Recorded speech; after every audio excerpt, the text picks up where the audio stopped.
Daniel Vermeer, bonjour. Vous êtes conseiller municipal de Jouy-en-Josas et délégué à la maison Léon Blum. On se trouve justement dans la maison Léon Blum de Jouy-en-Josas, celle qu'il a occupée au fond pendant les 5 dernières années de sa vie, de 45 à 50. Qu'est-ce qu'on trouve dans cette maison? Alors d'abord, bonjour. Oui, bonjour. Alors on trouve effectivement déjà tous les objets, je dirais, ce qu'on appelle les collections, donc qui nous ont été effectivement légués par son épouse. Parce que effectivement, Léon Blum est décédé dans cette maison donc en mars 1950. Mais de fait, nous avons pris la pleine propriété de cette maison donc en 1982. À la demande de sa veuve, à la demande effectivement donc de Jeanne Blum, qui avait préparé donc effectivement cette succession. Cette maison lui appartenant. C'était ça, hein, c'était sa maison. Voilà, exactement. C'était sa maison, donc elle l'avait acquise en 1937, puisque c'est une propriété qui était beaucoup plus vaste que celle que nous connaissons aujourd'hui, qu'elle avait acquise et qui appartenait donc antérieurement à la princesse Murat. Ah, d'accord. Donc en 1937, donc lors de son, donc c'était Madame Reichenbach à l'époque, puisqu'elle a eu effectivement trois époux successifs. Le premier Henri Thorez, Henri avec un Y, avocat, précise, avocat effectivement, donc qui a migré aux États-Unis. Célèbre avocat, d'ailleurs mentor de Badinter. Absolument. Et donc ensuite, effectivement, donc elle a épousé donc Reichenbach, un des créateurs, un industriel, créateur des magasins, d'ailleurs Monoprix, plus unique. Et puis elle avait toujours eu effectivement des sentiments, donc avoués ou cachés, je dirais, pour effectivement cet homme, enfin Léon Blum, pour l'écrivain, l'auteur, le critique d'art, etc. Alors, je dis dans cette maison, derrière vous, par exemple, il y a une bibliothèque. Alors, c'est vrai que, bon, dans l'esprit du public, naturellement, Léon Blum, c'est l'homme politique, c'est le président du Conseil du Front Populaire, mais c'est aussi un homme de lettres. Il a écrit des poèmes, il a été surtout un grand critique littéraire et théâtral. Exactement, donc c'était un homme de lettres d'abord, bon, puisque finalement dès sa prime jeunesse, disons, à l'âge de 16-17 ans, il écrivait des poèmes. Nous avons d'ailleurs une collection de poèmes de Léon Blum, une collection inédite, donc de plus de 80 poèmes. Auteur de pièces de théâtre, critique, des meilleurs critiques de Stendhal, donc dans cette période qu'on appelait le blairisme. Bon. Contributeur donc à une revue, je dirais la Revue Blanche, voilà, et puis de très nombreux ouvrages. Et donc, alors on voit derrière vous, là, il y a quelques livres qui sont souvent des livres dédicacés. Exactement. Alors je reviens effectivement parce que la carrière politique finalement de Léon Blum démarre très tardivement. Oui, c'est ça. Oui. À l'âge de 47 ans. Oui. Donc, vous voyez, donc 47 ans parce qu'effectivement ce sont les circonstances qu'il convient peut-être de rappeler. C'est à l'école normale, là où il rencontrait donc un certain nombre d'autres collègues, et puis surtout sous l'influence de Lucien Hère, qui était le bibliothécaire donc à l'école normale, donc Lucien Hère, qui a été, je dirais, engagé dans le combat Dreyfusard pour effectivement c'est l'affaire Dreyfus, reconnaître l'innocence effectivement donc, du capitaine Dreyfus. Et c'est là, je dirais, cette rencontre dans un milieu intellectuel. Là, Blum, bon, avec Lucien Hère, rencontre Jaurès. Bon, il y avait aussi Henri Thorez d'ailleurs. Bon, et je dirais donc Blum effectivement rentre aussi, dans cette sphère politique, cette sphère politique, enfin qui était une sphère militante, je dirais, qui concernait d'abord et avant tout, je dirais, le combat pour l'innocence du capitaine Dreyfus. Oui, c'est ça, qui était le moteur de son engagement. Qui était le moteur, puisque l'affaire Dreyfus débarre donc à la fin du XIXe siècle. Bon, elle se termine donc début du XXe. Et Léon Blum, d'ailleurs, ne prendra sa carte à la SFIO qu'en 1905. C'est ça. Et d'ailleurs, après, il a pris une carte, je dirais, mais sans avoir une activité politique. Non, il était conseiller d'État. Oui, alors, il a été effectivement. Alors, c'est ça qu'il faut effectivement citer, c'est qu'il a aussi une carrière, je dirais, de juriste, d'avocat, une brillante carrière, plus de 25 ans donc au Conseil d'État, reçu au concours, bien sûr, auditeur de deuxième classe, première classe, maître de retraite, commissaire du gouvernement. Et donc, effectivement, toute cette période effectivement de l'homme de lettres, du juriste, est relativement méconnue effectivement du grand public. Et nous souhaitons effectivement, nous, dans cette maison, je dirais... remettre au jour le fait. C'était un homme multiple. Voilà, c'est un homme multiple facettes, et je dirais donc à qui on doit beaucoup. Et alors ce combat politique après, je dirais donc... Je parle sur ces différents mandats de parlementaires, donc élu député de Paris, battu ensuite député de Narbonne. Narbonne, oui, absolument. Et puis l'avènement, bien évidemment, de ce que tout le grand public... C'est le Front populaire. Voilà, c'est le Front populaire, donc cette alliance, effectivement, entre le Parti socialiste, le Parti communiste et les radicaux de gauche. Et bien évidemment, donc, remporte les élections donc, en mai 1936. Et ce gouvernement de Front populaire qui, effectivement, va promouvoir, je dirais, bien sûr, des revendications sociales, que tout le monde connaît, les 40 heures, les conventions collectives, mais pas seulement, je dirais, y compris, je dirais, un certain nombre de dispositions dans le domaine des arts, des lettres, enfin, que certains... Oui, du sport aussi, voilà, de le la sport, gorge, exactement. etc. Enfin, Exactement. Donc, il y a de multiples facettes, et on peut effectivement dater les conquêtes du Front populaire, donc 1936-1937. Il reviendra au gouvernement après la guerre. Alors, il reviendra après la guerre, il faut qu'effectivement... En 1942, lors de son internement, il a pris fait et cause, je dirais, pour le général de Gaulle. Donc, il a même, je dirais, pu apporter quelques conseils, pour ne pas dire plus, je dirais, au général de Gaulle, en ce qui concerne, effectivement, je dirais, un petit peu la nécessité, effectivement, de regrouper, je dirais, toutes les forces résistantes donc, en France.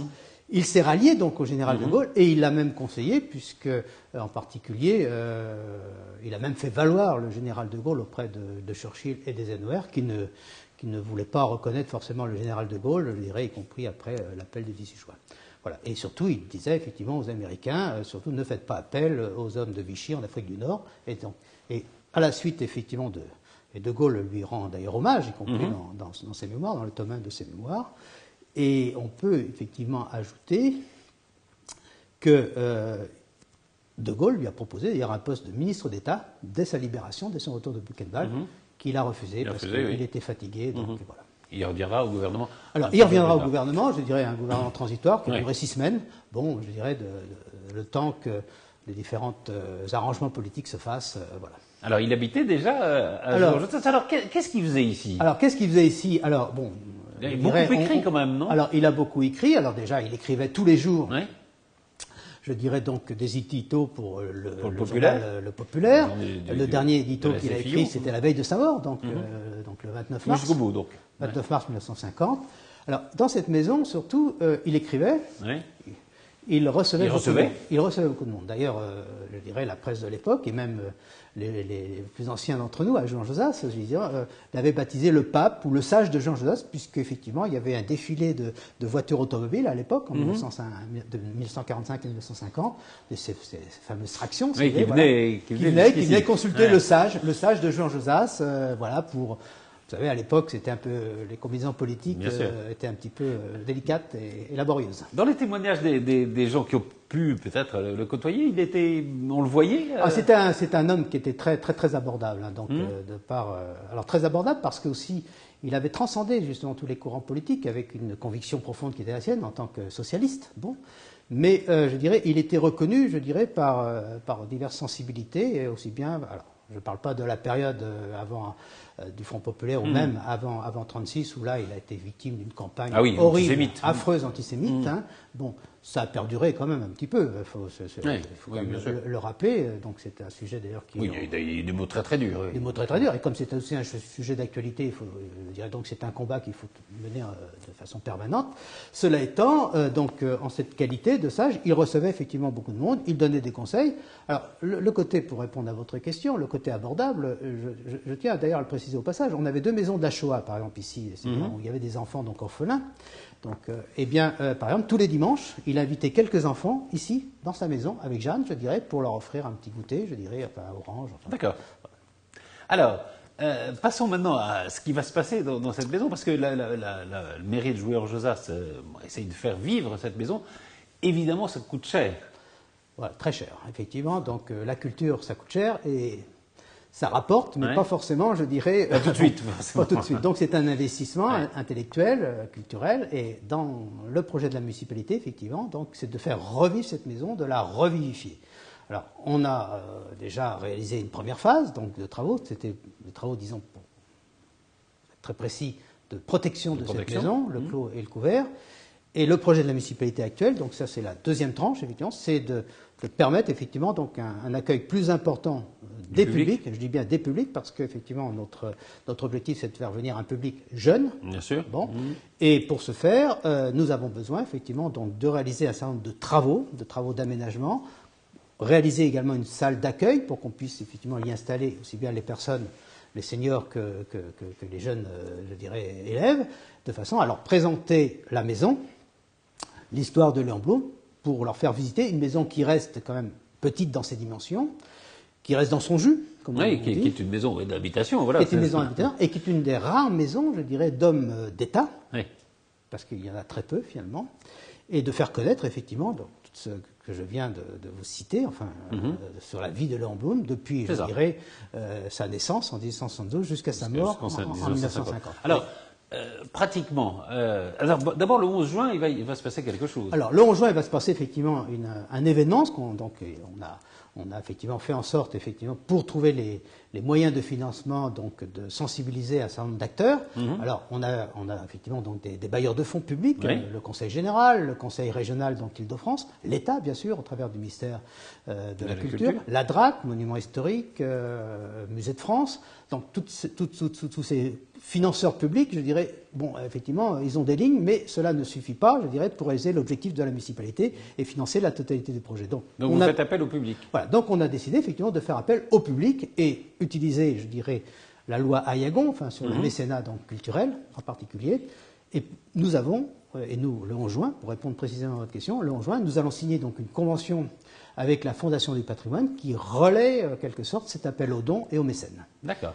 Donc les particuliers vont pouvoir faire des dons. Alors les particuliers vont devoir faire des dons, mais compte tenu aussi des enjeux, nous recherchons effectivement des mécènes, comme cela s'est fait par exemple à la Maison Zola, donc voilà, dans un certain nombre d'opérations de ce type. Et donc nous allons donc dans un premier temps, donc le 11 juin à 11h à l'école HEC donc de Juan-Josas, donc présenter le projet de la municipalité avec son maire, donc Jacques Bellier, et avec un certain nombre d'intervenants. Présenter effectivement le projet scientifique, le projet scénographique, enfin donc donner les informations utiles pour que effectivement les donateurs et les mécènes sachent très bien, je dirais, quelle est la nature et l'objectif de ce projet. Alors il y a un site sur lequel on peut retrouver. Alors il y a un site effectivement qui est celui de la Fondation de France. Alors je le donne, c'est www.fondationtirepatrimoine.org/don-Léon Blum.